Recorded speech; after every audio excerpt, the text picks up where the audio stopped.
Here are my top tips on how to actually find something that you can sell to people in a saturated market and compete with these other big brands that are selling millions and millions worth. The first thing is, how are you going to stand out? You don't want to just go onto Alibaba and find something to resell that's already in a saturated market.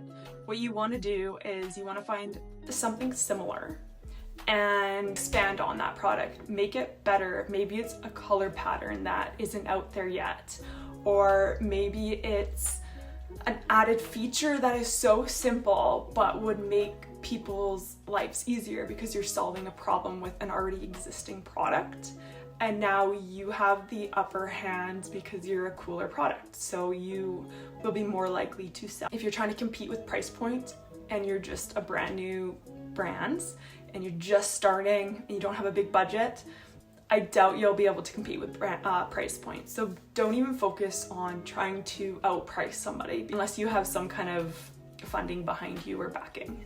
The thing you're gonna wanna do to outperform your competitors is having an extremely strong customer service end of things.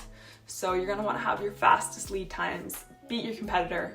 You're gonna wanna have the fastest reply times on questions or issues. You want your services to outperform them because word of mouth and a happy customer is more money in your pocket than you will ever think it is.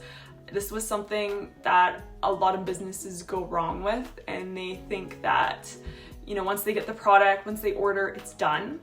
But following up, making sure that customer is happy from the time that they purchase all the way to the time that they consume and come back to repeat purchase is so important. And the more steps you can put in there to keep in touch with your customer, the more sales you're gonna have in the long run, the more word of mouth. It kind of goes hand in hand with customer service, but one of the most overlooked things that you can do is try to build a community. So relating to your customers in whatever ways possible through social media channels, putting out funny content, testing new things, asking questions, getting as much feedback as you can.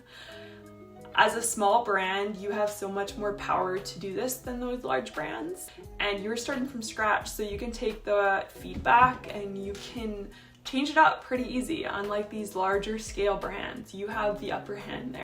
When you're looking for a product and you're looking to make your product different, I recommend targeting a very niche. Like, don't go so broad that you're competing with this company with so many products, so many different designs. Go super niche. You can put a twist on something by just being like the only one that's focusing on that.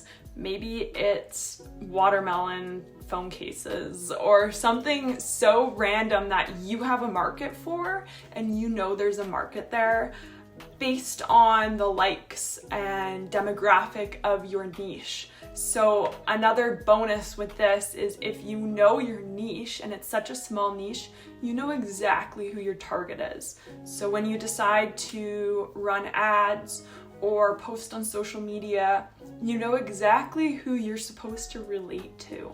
So it's not so broad that you're going to be spread out and you don't even know who you're going to be marketing to because there's just so much. It's overwhelming.